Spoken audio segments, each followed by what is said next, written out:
स्वागत है आपका मेरे YouTube चैनल फार्मेसी ज्ञान पर। आज हम लोग डेंटल प्रोडक्ट्स के मोस्ट इंपॉर्टेंट क्वेश्चन जो एग्जाम में आते हैं उनको डिस्कस करेंगे और ये क्वेश्चन काफ़ी ज़्यादा इंपॉर्टेंट है और कई बार एग्जाम में पूछे जा चुके हैं। चलिए शुरुआत करते हैं हमारे पहले क्वेश्चन से।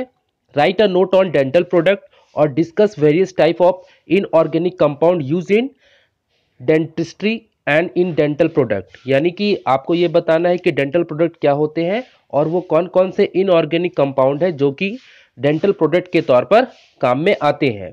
तो डेंटल प्रोडक्ट को पहले समझ लेते हैं कि डेंटल प्रॉब्लम क्या होती है। डेंटल प्रॉब्लम का मतलब होता है कि आपके मुंह के अंदर दांत में होने वाली परेशानी, जैसे कि सड़न, बदबू या उसके आकार का बदल जाना, कैविटी। अगर ऐसी प्रॉब्लम है तो उसे डेंटल प्रोडक्ट के द्वारा ठीक किया जाता है। तो डेंटल कैरीज यानी कि tooth decay is a disease of teeth which give the classification of tooth and bad odour of mouth. यानी डेंटल कैरीज यानी कि दांत का जो सड़ना एक ऐसी बीमारी है जिसमें दांत में सड़न पैदा होती है और मुंह से दुर्गंध आने लगती है। To prevent dental caries and to maintain clean and healthy teeth it is necessary to use dentifrices. Dental caries से बचने के लिए और अपने दांतों को हेल्दी रखने के लिए हमें डेंटिफ्रीज का इस्तेमाल करना पड़ता है। Dental product contain anti caries agent. The agent which are use in the treatment of dental caries are called anti caric agent. Example sodium fluoride, stannous fluoride. Anti caric agent उन्हें कहते हैं जो डेंटल कैरीज के treatment में इस्तेमाल की जाती है। इनके एग्जाम्पल है सोडियम फ्लोराइड और stannous fluoride. Cleaning agent, abrasive. These are the substances used to remove a stain from the teeth. Example calcium phosphate, decalcium phosphate, sodium phosphate. यानी कि जो क्लीनिंग एजेंट यानी एब्रेसिव ऐसे पदार्थ हैं जो कि हमारे दांतों से स्टेन को हटाते हैं। स्टेन का मतलब अगर दांतों में दाग हो जा रही है तो उसे हटाते हैं। इसके इस्तेमाल के लिए हमें calcium phosphate, dicalcium phosphate और सोडियम फॉस्फेट का इस्तेमाल करना पड़ता है। नेक्स्ट पॉइंट है polishing agent. The substance which give whiteness to teeth by their abrasive action are called polishing agent. Stannous fluoride, calcium carbonate. Polishing agent वैसे पदार्थ हैं जो कि एब्रेसिव का काम करते हैं, इससे हमारे दांतों में चमक आ जाती है। इसके एग्जाम्पल जो है वो स्टेनस फ्लोराइड और कैल्शियम कार्बोनेट की मदद से हम अपने दांतों को क्या कर सकते हैं, चमकीला बना सकते हैं, क्योंकि उनमें एब्रेसिव का नेचर होता है। नेक्स्ट पॉइंट है desensitising agent. The substance which reduce the sensitivity of teeth to heat and cold are known as desensitising agent. यानी कि ऐसे सब्सटेंस जो हीट और कोल्ड के कारण जो दांतों में झंझनाहट पैदा होती है, सेंसिटिविटी पैदा होती है, उसको वो रिड्यूस करने का, कम करने का काम करते हैं, उसे डिसेंसिटाइजिंग एजेंट कहते हैं।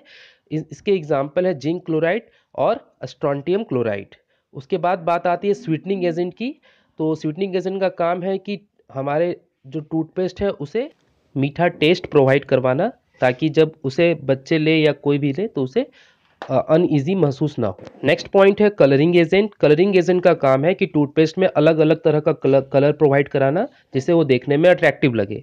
दूसरा है फ्लेवरिंग एजेंट, जो कि अलग अलग फ्लेवर प्रोवाइड करवाते हैं। जैसे आपके मार्केट में आप जाएंगे तो बहुत तरह के टूथपेस्ट मिलते हैं, जैसे नमक वाला टूथपेस्ट या फिर स्ट्रॉबेरी वाला टूथपेस्ट। इस तरह के अलग अलग फ्लेवर के टूथपेस्ट मौजूद होते हैं, तो उसे फ्लेवरिंग एजेंट के द्वारा डाल करके उन्हें अलग अलग फ्लेवर में डाला जाता है।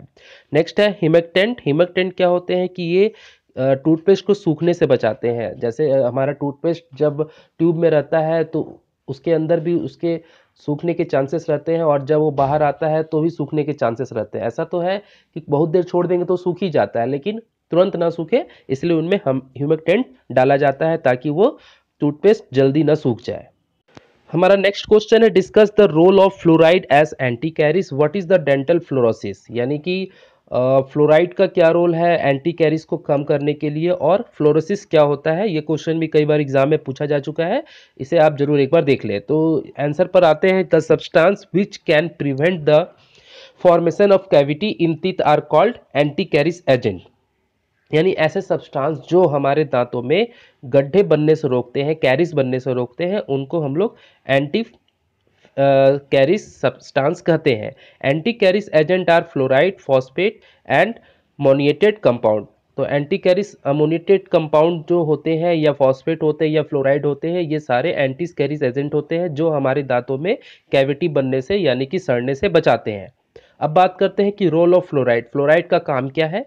तो role of fluoride in preventing dental caries is well accepted, यानी कि फ्लोराइड का काम क्या है कि डेंटल कैरी को बनने से रोकना। दूसरा, administration of small quantity of fluoride in dental product में प्रोड्यूस गुड रिजल्ट। अगर आप फ्लोराइड थोड़ी मात्रा में लेते हैं तो ये आपके दांतों के लिए अच्छा रिजल्ट प्रोवाइड करवाता है। तीसरा, fluoride acts as anti caries by two mechanism. Fluoride जो है एंटी कैरिस यानी दांतों में जो सड़न है या कैविटी को रोकता है, वो दो इसका मैकेनिज्म है, काम करने का तरीका है। पहला है, fluoride decreases the solubility of animal in the lactic acid and also act against bacterial growth. यानी फ्लोराइड क्या करता है, एनिमल की सॉल्युबिलिटी को डिक्रीज करता है जिससे लैक्टिक एसिड बनना कम होता है, और लैक्टिक एसिड जब कम बनेगा तो बैक्टीरियल ग्रोथ कम होगा और कैरिस नहीं होगी, सड़न नहीं होगी। दूसरा, fluoride acts as a inhibiting bacterial growth. Fluoride क्या करता है, बैक्टीरिया के ग्रोथ को रोक देता है, उसे बढ़ने नहीं देता है। नेक्स्ट पॉइंट है, fluoride are having toxicity when they are taken in a large quantity. अगर आप ज़्यादा मात्रा में फ्लोराइड ले लेंगे तो ये आपके शरीर में जहर का काम करेगा। When more quantity of fluoride is injected it carried to bone and teeth and produce mottled enamel which is known as dental fluorosis. अगर ज़्यादा मात्रा में आप फ्लोराइड ले रहे हैं तो ये आपके बोन्स को और एनिमल्स को ढीला कर देगा और दांत झड़ने लगेंगे, जिसे कि डेंटल फ्लोरोसिस कहा जाता है। उसके बाद है, fluoride are cariogenic when deposited on teeth. अगर फ्लोराइड दांत पे जमा होने लगे तो इसे कैरियोजेनिक होने लगती है। फ्लोराइड की परत चढ़ जाने से ये एसिड के एक्शन को प्रिवेंट करते हैं, यानी कि एसिड नहीं बन पाता है हमारे माउथ में और कैविटी नहीं होती है। तो ये सारी जानकारी थी। अच्छा लगा तो लाइक ज़रूर करें, दोस्तों के बीच शेयर करें, और चैनल को अभी तक सब्सक्राइब नहीं किया तो ज़रूर सब्सक्राइब कर लें। मिलते हैं नेक्स्ट वीडियो में। Bye bye.